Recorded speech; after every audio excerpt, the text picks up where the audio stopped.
सभी मातृशक्ति को जय श्री राम। माधवी सनातनी का जय श्री राम।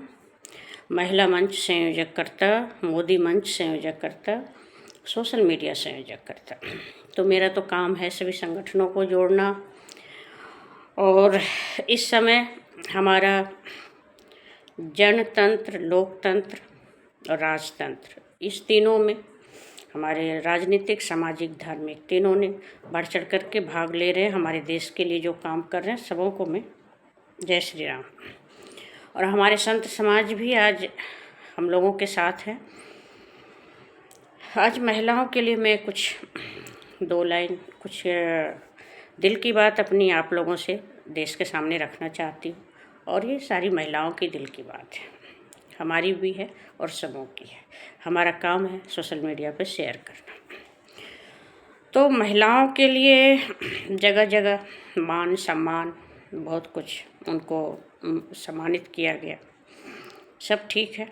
लेकिन महिलाओं को अपने अपने जगह पर उनको सक्षम कैसे करना आर्थिक रूप से, ये कोई भी संगठन ने ज़्यादातर इस पे चर्चा नहीं होती है, जो होनी चाहिए, जो मैं उम्मीद करती हूँ और सुनना चाहती हूँ।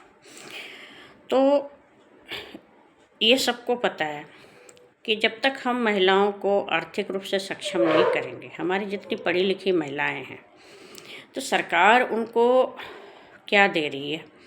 यदि आप उनसे काम लेते हो, चलो राजनीति ही सबसे बड़ी चीज़ है, क्योंकि राजनीति से ही सभी योजनाएं हर जगह जाएगी। योजनाओं को जो मिडिल क्लास बताने जाते हैं हर जगह, उनकी आप सैलरी फिक्स कीजिए। कम से कम 12वीं और ग्रेजुएशन किए हैं, जो एक्टिव हैं, जो सोशल मीडिया में एक्टिव हैं, यूट्यूबर हैं, कलाकार हैं, संगीतज्ञ हैं, इन लोगों का कम से कम 10,000 रुपया महीने ही सही, लेकिन इनको देना चाहिए। एक निश्चित आय होनी चाहिए, ताकि उनको लगे कि हमारा मान सम्मान, कि ये ना परिवार बोले कि आपको क्या सरकार देती है, आप राजनीति में काम करते तो क्या मिलता है। वो अलग बात है कि किसी प्रोजेक्ट के लिए कुछ कुछ आदमी को मिल जाता है, उस प्रोजेक्ट को सब जगह नहीं पहुंचाते हैं, वो अपने घर तक और अपने तक सीमित रखते हैं, जो सबके पास नहीं पहुंचता है। तो इसलिए सरकार से मेरे अनुरोध है कि महिलाओं को कम से कम जो आपके लिए आवाज़ उठाते हैं, सोशल मीडिया में जो काम कर रही हैं, आज बड़े बड़े मीडिया वाले के पीछे 100 आदमी काम करते थे, पहले उनकी सैलरी भी होती थी। आज 100 आदमी अपना चैनल खोल लिया, छोटे छोटे चैनल हो गए। कोई नहीं, सभी लोग जो है अपने अपने विधायकों से, निगम पार्षद से, इन लोगों से जब इनके खिलाफ आवाज़ उठाते हैं, तब ये लोग पैसा देते हैं कि बंद करने के लिए। तो सोशल मीडिया से कमाई का एक तो साधन यही है, तभी लोगों ने इतने यूट्यूबर बन गए हैं। हमारी कुछ महिलाएं भी यूट्यूबर है, मैं भी यूट्यूबर हूँ।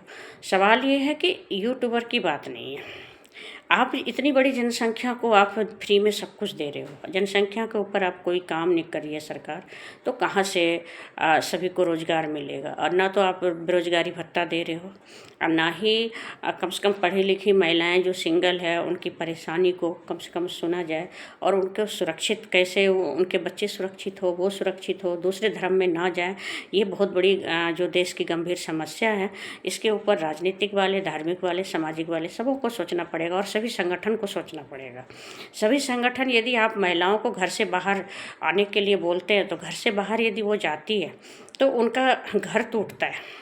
घर में ही पहले उनको 10 बात सुनने पड़ते हैं, और बाहर तो सुनना ही पड़ता है। तो एक तो 10 बात ना सुनना पड़े, बाहर जाती हो तो कुछ अर्निंग होता है, नहीं तो लोग उल्टे पुल्टे बातें बोलते हैं।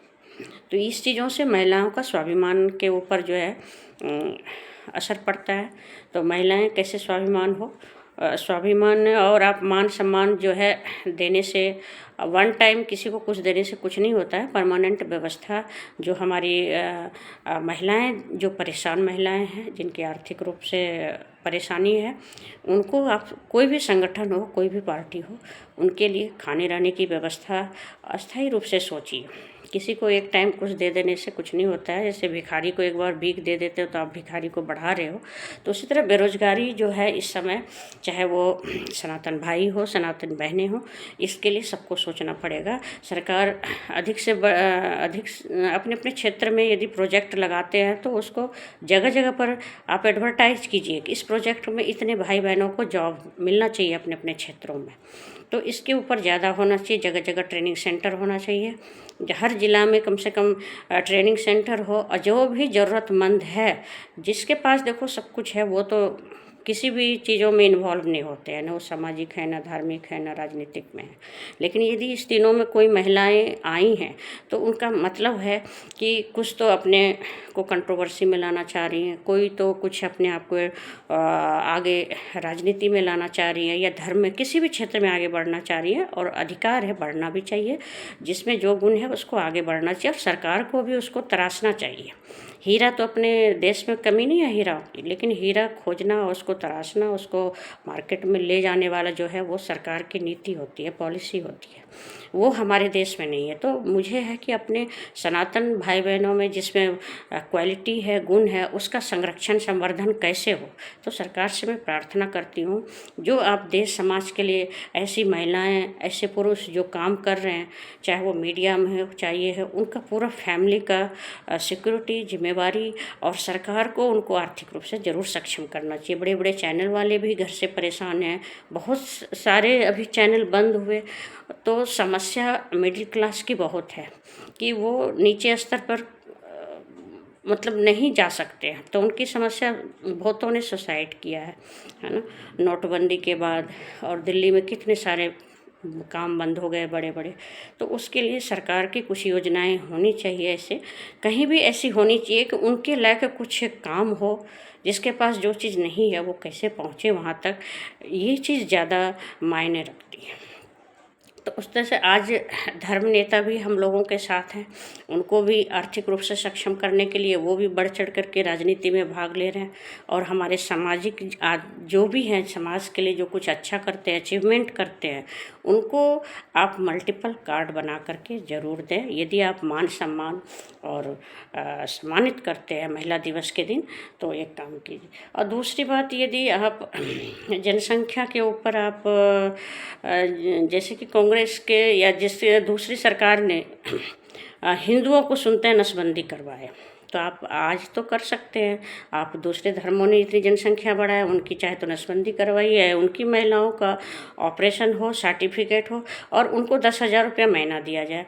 यदि मुस्लिम महिलाओं को 10,000 रुपया महीना देते हैं तो वो समझेंगी कि हमें 2 बच्चा ही लाना चाहिए। 2 बच्चे पर यदि उनको 10,000 रुपया महीना देंगे, आप तो सरकार तो इतने बच्चों पर खर्चा कर रहे हैं, तो हम तो जो नीति बता रहे हैं उसमें तो 10,000 रुपये एक आदमी को देने से कम 2 बच्चा लाएंगे तो कितने सारे आपके बच जाते हैं।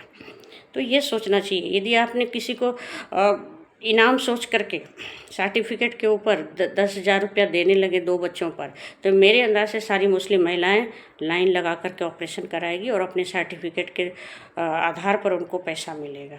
और अभी तो पहले उनको उनकी शक्ति जो है उनको कंट्रोल कर लिया जाए, क्योंकि महिलाओं का कहीं कोई दोष नहीं है। उनके पुरुष उनको आगे नहीं किसी भी क्षेत्र में जाने देते हैं, ना तो उनको शिक्षा मिलती है, ना ही उनको पता है कि देश की आबादी इतनी क्यों बढ़ी जा रही है। ये बढ़ाने का मकसद क्या है? बढ़ाने का मकसद ये है गृह युद्ध, है ना। हर क्षेत्र में वो उसने 56 कंट्री में अपनी जनसंख्या बढ़ा करके उन्होंने क्या किया? सब जगह आग लगी है, हमला हो रहा है, युद्ध हो रहा है। उसी की तैयारी भारत में भी चल रही है। तो सरकार से सबसे बड़ी गंभीर समस्या यूजीसी नहीं है। यूजीसी तो एक यूनिटी के लिए है। ये तो बहुत ही अच्छा हुआ, यदि यूजीसी नहीं आती तो आज इतने बड़े बड़े संगठन एक नहीं होते। हमारे सभी सवर्ण कम से कम एक तो हो गए। और एक होने का उद्देश्य यही है कि आपको दूसरे धर्मों से जो आने वाले भविष्य में युद्ध होने की तैयारी चल रही है, उसके लिए आप सतर्क हो जाएं और संगठित हो जाएं और सुरक्षित हो जाएं। और दूसरे धर्मों को मोदी जी हमें ना दे हिंदू महिलाओं को, मगर मुस्लिम महिलाओं को ज़रूर 10,000 रुपया महीना दे, ताकि वो ऑपरेशन करा करके सर्टिफिकेट के ऊपर उनको 10,000 रुपया महीना दे। इसके अलावा तो कोई दूसरा कोई रास्ता है नहीं। और जब तक जनसंख्या कंट्रोल नहीं होगा तो आने वाले भविष्य में वो शांत होकर नहीं बैठे हैं। उनकी जनसंख्या जहाँ पर है वो लाखों करोड़ों में। आज मोदी जी क्यों डर गए, क्यों नहीं SDM से ऑर्डर मिला हम लोगों को रामलीला मैदान में? वहाँ के जो मैनेजमेंट है वो भी मुस्लिम बिरादरियों को दे रखे हैं, नीचे चारों बगल मस्जिद, दूसरा पाकिस्तान है वो। तो सरकार या पुलिस इतनी सक्षम नहीं है कि उन लोगों से लड़ सके या उन लोगों को संभाल सके, इसलिए उन्होंने कैंसिल कर दिया सारी बातें। हम लोगों ने वहाँ जा कर के पहले एक दिन पूरा वहाँ के माहौल वगैरह देखते हुए ये बातें आप लोगों से रख रही हूँ कि सरकार जो है, ये दिल्ली जो है दूसरा पाकिस्तान है, इतना आसान नहीं है।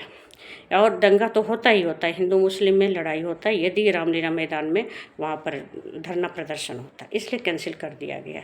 तो कुछ नहीं, आप लोग यदि शांतिपूर्ण चाहते हैं तो निरंकारी मैदान में कर सकते हैं, जितना दिन कर सकते हैं। आपको कौन फंड देगा ये आप सोचो, कांग्रेस वाले देंगे कि आम आदमी देंगे? जो सरकार फंड दे के 4 महीने आपको बैठा सकती है, फिर कहीं भी खाना खिला सकती है, समझ लो कि उसकी कल को सरकार आएगी। ऐसे भी आप लोग बेरोजगार हैं, आपके पास कोई काम है नहीं, तो खाना ही सही मिलेगा कम से कम। 4 महीने लंबा धरना रखें।